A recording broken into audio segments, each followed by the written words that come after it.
রাজবাড়ী বাস মালিক সমিতির শ্রমিকদের সঙ্গে কুষ্টিয়া জেলার বাস মালিক সমিতির শ্রমিকদের বিরোধের জেরে রাজবাড়ী কুষ্টিয়া রুটে বাস চলাচল বন্ধ রয়েছে। দর্শক, এ নিয়ে আরো খবর জানাতে রাজবাড়ী থেকে যুক্ত হচ্ছেন সহকর্মী মিঠুন গোস্বামী।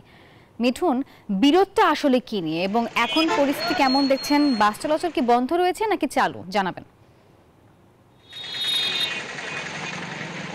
নাফিসা, আপনাকে ধন্যবাদ।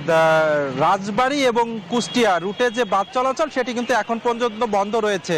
আর এই বন্ধের মূল কারণ হচ্ছে কুষ্টিয়া এবং রাজবাড়ীর দুই শ্রমিকদের মধ্যে তুচ্ছ ঘটনাকে কেন্দ্র করে মারামারির ঘটনা ঘটে। তার কারণেই কিন্তু গতকাল থেকে এই রুটে বাস চলাচল বন্ধ রয়েছে। লোকাল বাসের সঙ্গে সঙ্গে কিন্তু পরিবহনও বন্ধ রয়েছে, যার কারণে সব থেকে বেশি দুর্ভোগে পড়েছে এই অঞ্চলে যারা যাতায়াত করে, তারা কিন্তু সেই যাত্রীরা চরম দুর্ভোগে পোহাতে হচ্ছে। বিশেষ করে রাজবাড়ী থেকে যারা কুষ্টিয়া যাচ্ছে এবং কুষ্টিয়া থেকে যারা রাজবাড়ী হয়ে রাজধানী ঢাকাতে যেতে চাচ্ছে, তারা কিন্তু কাটা গাড়িতে করে, অর্থাৎ ছোট ছোট যেসব 3 চাকার 3 হুইলার আছে সেই সব গাড়িতে যাতায়াত করছে। এর জন্য কিন্তু যাত্রীদের এক ধরনের ভোগান্তির সঙ্গে সঙ্গে অতিরিক্ত ভাড়াও কিন্তু বহন করতে হচ্ছে।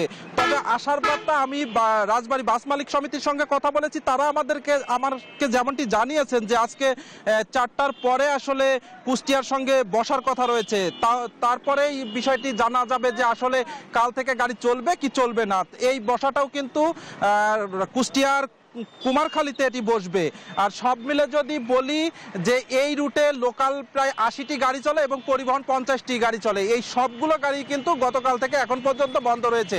এতটুকুই ছিল রাজবাড়ী থেকে আমার কাছে সর্বশেষ তথ্য। আমি ফিরে যাচ্ছি স্টুডিওতে। নাফিসা। মিঠুন, ধন্যবাদ আপনাকে।